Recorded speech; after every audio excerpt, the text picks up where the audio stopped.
We continue in the narrative of the gospel according to Mark, story of Jesus. It's interesting if you have a story that you're working from, sometimes you have to read large swaths of it in order to get the point. And so that's what I'm going to do. I'm going to start in chapter 6, in the middle of chapter 6 of the Gospel of Mark, and I'm going to dance my way through the middle of chapter 8. Would you listen for a word from the Spirit of God as it comes to you in these stories? Jesus has just sent his disciples out to go into the villages, and they've been able to express the love of God in the households in the surrounding area. And then the apostles, they gathered back around Jesus, and they told him all that they had done and taught. So Jesus said to them, "Come away to a deserted place all by yourselves and rest a while." That's what we do, that cadence of back to rest and out in the world to work. Many were coming and going, and they had no leisure even to eat. So they went away on a boat to a deserted place all by themselves. But a lot of people saw them going and recognized them, and they hurried to where they were going on foot from all the towns, and they arrived ahead of them.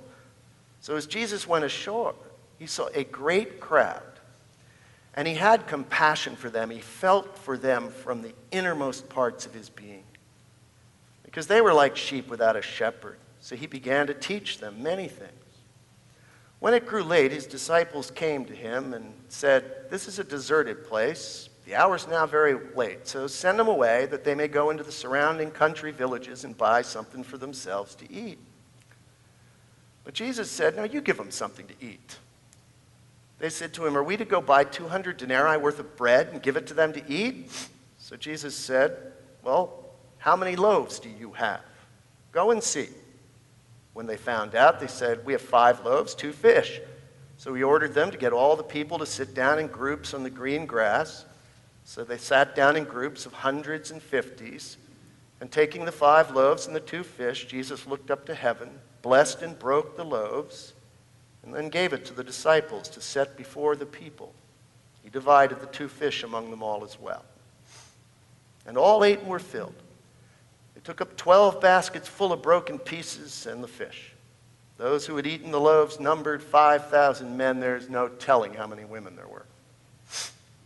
Following that, Jesus goes up into the hills, and the disciples go out into the boat on the water, and then Jesus comes to them walking on the water. Following that, he heals the sick, and then he argues with the Pharisees, because Jesus always argues with the Pharisees. Then he's taken to task by the Syrophoenician woman in a delightful passage we'll work on in a couple of weeks, and then he heals the deaf. Which brings us to the next story. So in those days, when there was again a great crowd without anything to eat, Jesus called his disciples to him and said to them, "I have compassion. I connect with them in my innermost being for this crowd, because they've been with me now for 3 days and they've had nothing to eat. If I send them away hungry to their homes, they will faint on the way. Some of them have come a great distance." So his disciples replied, "How can one feed these people with bread here in the desert?" So Jesus asked them, "How many loaves do you have?" And they said, 7. So he ordered them to sit down on the ground, and he took the 7 loaves, and again, after giving thanks, he broke them, gave them to the disciples to distribute. They distributed them to the crowd, and they also had some small fish, and after he blessed them, he ordered that those be distributed as well. They ate, they were filled, they took up broken pieces left over, 7 baskets full. There were about 4,000 people then. So Jesus sent them away, and then immediately got into the boat with his disciples. Now the disciples had forgotten to bring any bread, and they had only 1 loaf with them in the boat. And Jesus cautioned them, saying, "Watch out, beware the yeast of the Pharisees and the yeast of Herod." They puzzled and said to one another, "It is because we have no bread." And becoming aware of it, Jesus said to them, "Why are you talking about having no bread? Do you not get it? Do you not perceive or understand? Are your hearts hardened? Do you have eyes and fail to see, ears fail to hear? Don't you remember when I broke the 5 loaves and the 5,000, how many baskets full pieces did you collect?" They said, "Well, 12. And the 7 for the 4,000, how many baskets full of broken pieces did you collect then? And they said to him, 7. He said to them, don't you yet understand? The grass withers and the flower fades. The word of our God stands forever. I have lived through some terrible things in my life. Some of them have even happened. Mark Twain said that. I've lived through some terrible things in my life, and some of them have even happened. I think you probably know what I mean. That's what the chuckles were, right? And somehow when we worry and have anxiety about what's happening in our lives, we live these horrible scenarios over and over again. I mean, the number of women that broke up with me in my 20s, you wouldn't believe. Number of jobs I was either going to quit or I was going to get fired from, you wouldn't believe. Now, maybe it's because I'm a 4 on the Enneagram, or maybe it's because I'm a double Virgo. You'll have to ask Dave, but I don't think I'm alone. I don't think I'm the only one whose anxiety and worry about job security or love and loneliness or health, I don't think I'm the only one who carries those scenarios forward in their own heads. I mean, we can really drive ourselves nuts. The older I get, maybe the better I am at not letting it take hold, but they're there. And I know I'm not alone, because all I have to do is pick up the newspaper and I see the anxiety of every American writ large across the Congress. These poor people, I mean, I know we don't usually like to feel sorry for them, but my goodness gracious, they are carrying the weight of everyone's anxiety. You know, everybody's expecting them to produce health care. Ever occur to us that health care is just too expensive for us to afford? I mean, you know, they're trying to do their best, I guess. I think they're dysfunctional like everybody else, but, you know, they're carrying that. And then they're supposed to somehow arrange the economy in such a way that everybody has a secure job and a good income. Everybody has a different idea about how to do that. And so they live through these awful scenarios on the news shows and everywhere else. And, oh, some terrible things have happened to us. And, well, I'd grant some of them have happened. We're looking for security and safety, and a great deal of the time, we really don't care how we get it. You know, stop the terrorists no matter what. Isn't that the plot of most, I don't know, action-adventure movies? Some American trained assassin goes out and does some dirty deed, but he's doing it so you and I can be safe and we don't know anything about it. Some awful things have happened, and some of them actually have. And that's the problem, isn't it? Sometimes awful things happen. So maybe worrying about it or focusing on it isn't an entirely bad thing. During the last week since the congregational meeting, Jan and I have had a series of really good conversations with people. What's been unusual is the who we've been talking to. I mean, we often talk to the elders of the church about the budget and what's going on, and that happens all the time, but somehow last week, when we announced that the session had passed a $46,000 deficit budget, everybody was interested. And the reactions are mixed. I had a conversation just before church. A lot of people are really happy with the dynamic, forward-thinking ministry we have. In fact, I think everybody is enjoying the work we're doing and the life we have together as a congregation. On the other hand, everybody I talk to is pretty anxious about deficit spending, even if we do have the money. Which we do, have it in the bank, it just won't last forever. So I've just described to you the feelings of every member of session and every member of staff. Excited about the program we have and really anxious about deficit spending. It's not so bad to focus on that, to see if we can find our way through that. I mean, that's what the disciples did. The disciples were focusing on the issue at hand. We got all these people. They need to be fed. Would you send them home so they can get food? The thing is, the disciples, they were contracting at that moment. All they could see was what was in front of them. Jesus had something else going on the inside. He was connecting from the very root of his being to the people that were around him. You know, my favorite Greek word, splanchnizomai, compassion from the inside of who he was. He was connecting, and what he saw was fresh possibilities. Now, we think of this as your standard miracle story. You know, Jesus does a magic trick. He breaks the laws of nature, and everything turns out all right. Jesus can do it, and we can't, I think is the idea.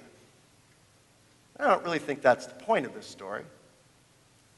And of course, some of you who've been in church for a long time may have heard this one interpretation that really what the miracle was the disciples went out and they found out how many loaves there were, and several people shared their loaves, and that inspired other people to share the food that they had tucked away in their knapsacks or whatever. And lo and behold, the miracle was the open hearts of the group of people there.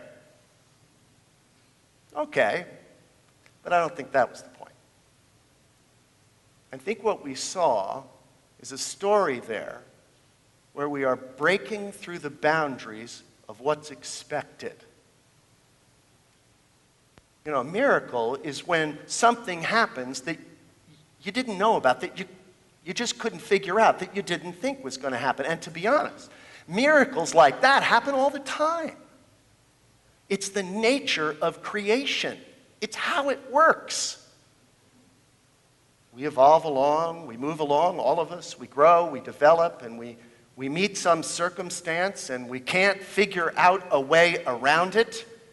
And the presence of God finds a way to transcend it, not to break the rules, not to ignore it, but to find a creative solution beyond it. It's how evolution works. We transcend what we knew before into a new reality that does not deny the one in the past. It happens over and over and over, and it happens in you and in me. Why? Well, who are you? Each and every one of you is an expression of the love and creative power of God that animates the universe. That's who you are. Each and every one of you has a unique gift and way of expressing that creative power. Each one of you has a way of changing what you thought was reality. Now, we all don't have the same gift.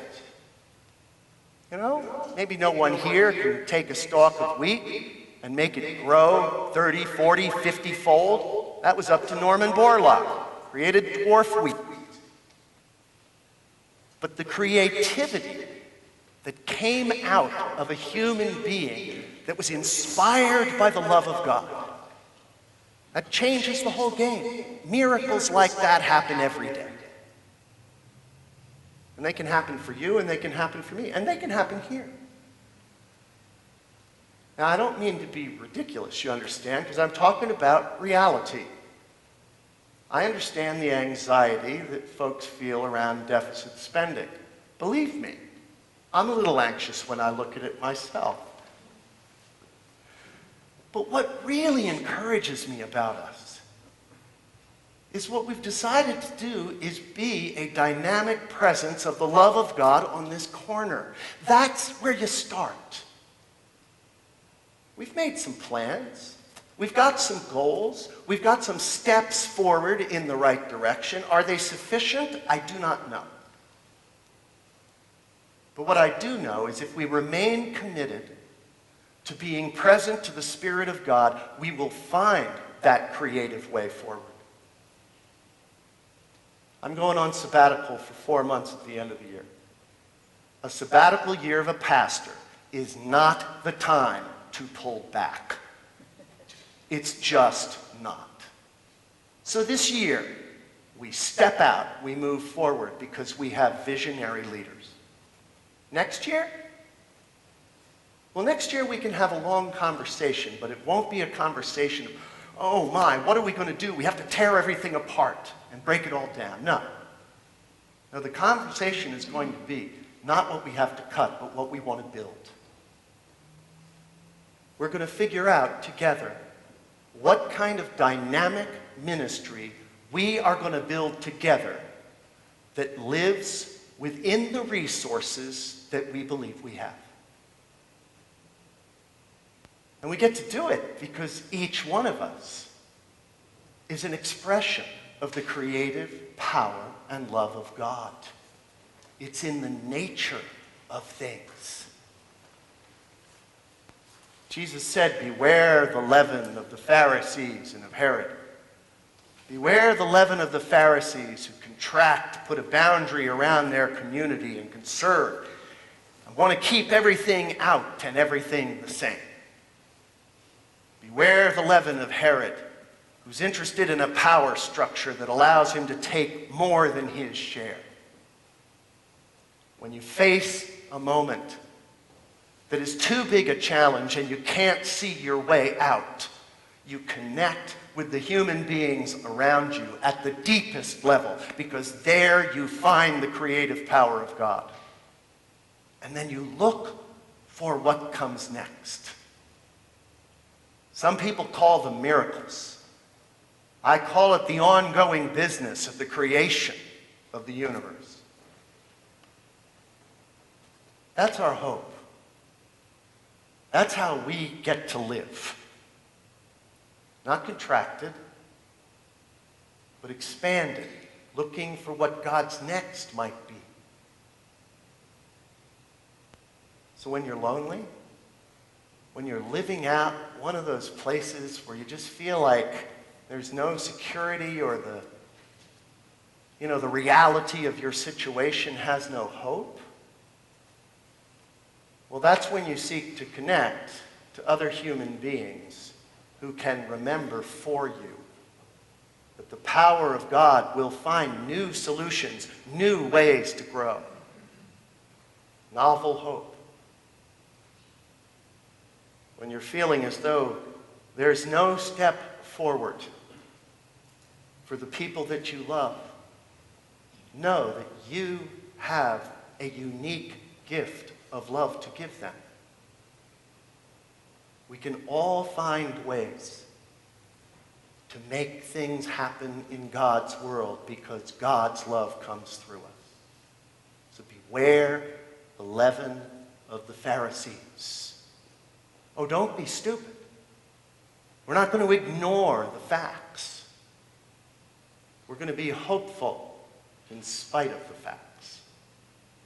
Beware the leaven of Herod, who would seek, instead of truth, an effort to demand and power through his solutions. Instead, reach for the creative power that Jesus found that day, those days, on the hillside. Because he looks at us right now and he says, don't you get it?